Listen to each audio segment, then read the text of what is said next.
All right, let's take a look at the 2015 E&M problem number 1. This is a parallel plate capacitor. And for A part, all of A, there's no dielectric in between the two plates. So part 1, draw an arrow to indicate the direction of the electric field. Electric fields always point from plus to minus, so our arrow should point from plus to minus. Part 2, an appropriate Gaussian surface. There are several options for what you could do here. One option is to ignore the positive plate and just do the negative plate. Option 2 would be to ignore the negative plate and do just the positive plate. Same idea, but the opposite version. Or option 3 would be to include both plates and have your Gaussian surface cut through them so that you're going from the outside of one to the outside of the other. Any one of them is fine, but what I'm going to do is use just one plate here, and then because we have the same charge on each of them, I'm going to take whatever answer I get in part 3, because we're going to be using Gauss's law to get the electric field. I'm going to take my answer and just double it. So for this Gaussian surface here, focusing just on the positive plate and ignoring the negative plate for the moment, what we're going to care about is this area on the caps of our surface that I've just colored in. And the electric field from the top is going to point up. The electric field from the bottom is going to point down. Just like the two areas, one's going to point up, the other one's going to point down. We're going to have two areas, one up and one down, to capture all of the electric field that's coming off of this charged plate. So for part 3, using Gauss's law, and I'll come over here to my space.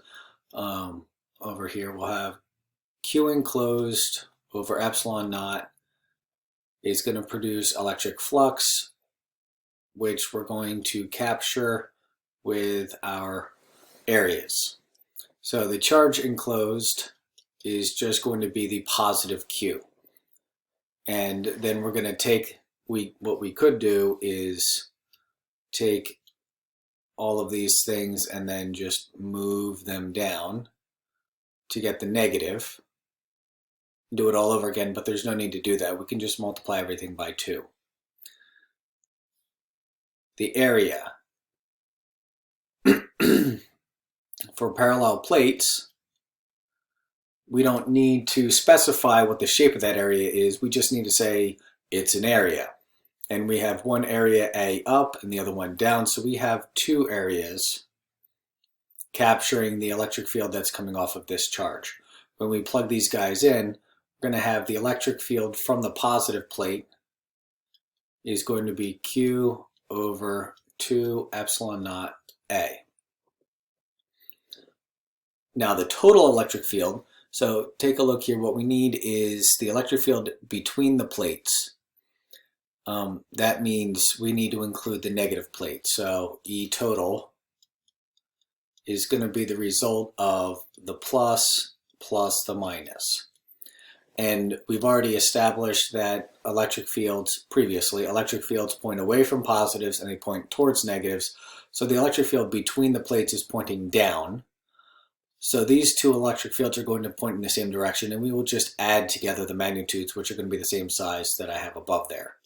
So the 1/2 that we have here is going to disappear, and the total electric field is going to be Q over epsilon naught A. And that's the total.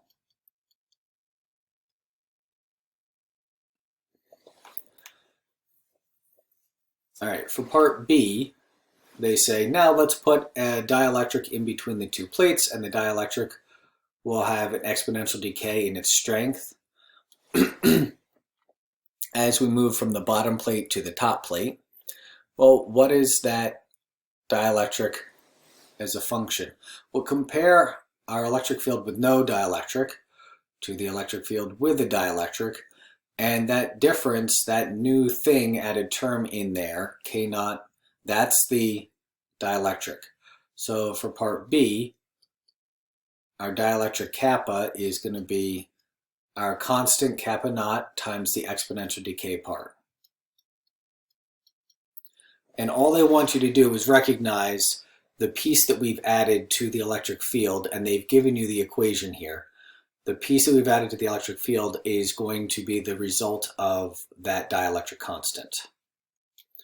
I'm going to pause and scroll up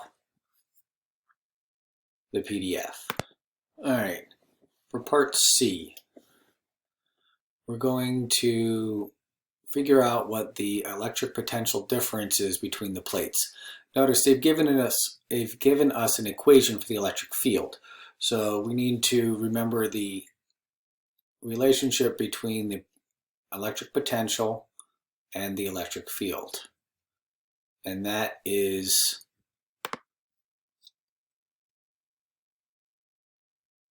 the negative integral of E dot dr.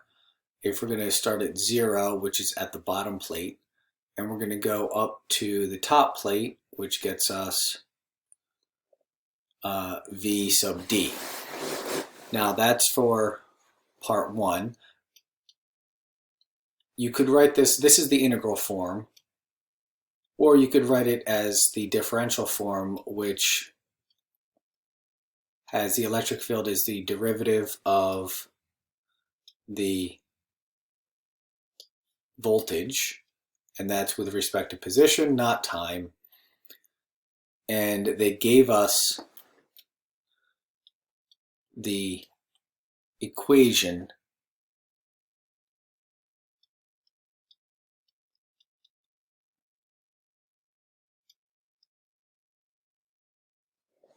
for the electric field way back above part B here. So what we're going to do is we're going to substitute that equation in for the electric field E and then integrate, and that's going to be in part 2. So in part 2, integrating the left side, we're going to have dV turns into V, and we're going to go from x is 0 to x is d. And then on the right side, we're going to have to integrate this thing. Now this minus sign and that minus sign are going to obliterate each other, and we're going to have a constant Q.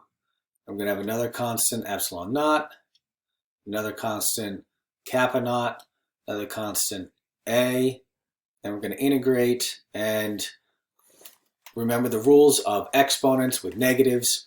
So in order to get rid of this negative exponent, we're also going to find the reciprocal of that, which is going to bring it up. Now that r is just a general distance vector, and in this case we're just moving in the one direction from the bottom to the top, which they've told us is the x direction.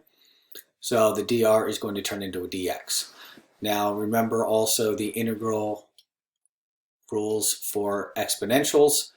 It's going to be the same thing all over again, and then divide by whatever the integral is of the thing in the exponent. And we're going to have to divide by 1 over d, because that's a 1 over d in there. So dividing by 1 over d is going to get us just d.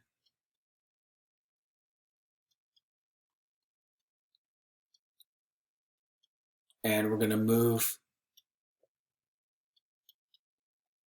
from 0 to d. And all of those coefficients out front are going to come along for the ride. Now when we plug these guys in, we're going to have Vd minus V naught. And then down here, we're going to have Q D over epsilon naught kappa naught A.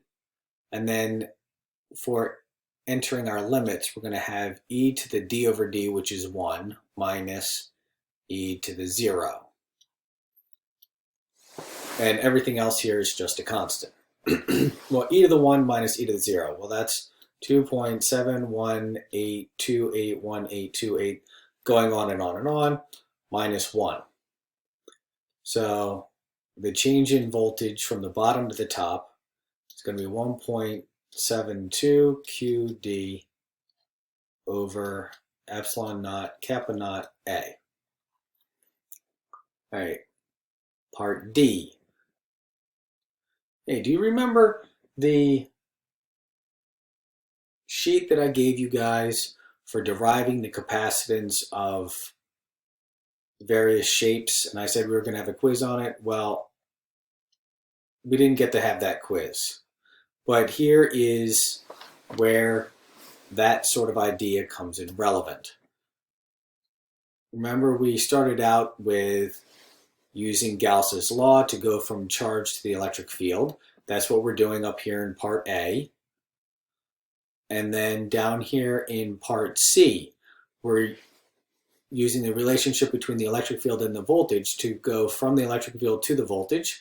Now down here in part D, we're going to use the relationship further, one more step, to get rid of these quantities that we have to measure and put it in terms of the physical shape and size of our object.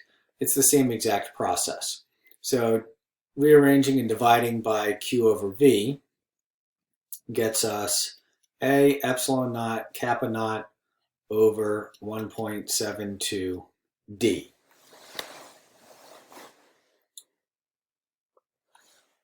All right, in part E, the energy stored. And what we're going to do is we're going to change the dielectric.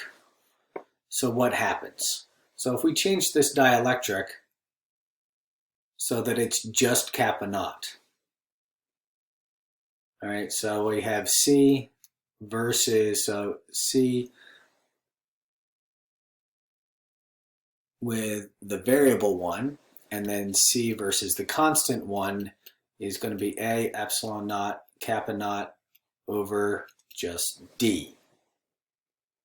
Well, the variable one is going to have less capacitance than the constant one because we're dividing by almost 2 here.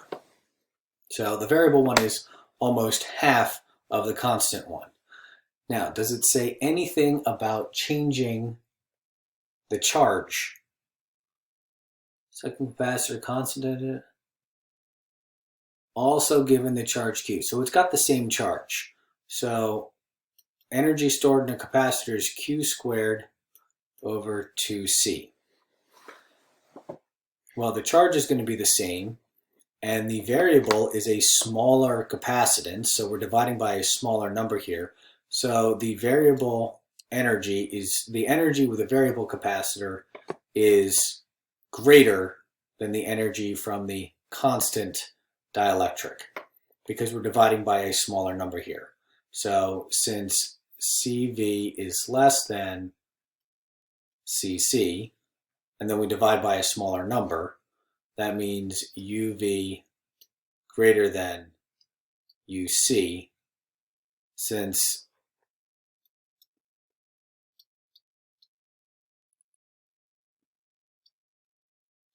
in the denominator we have a smaller number here.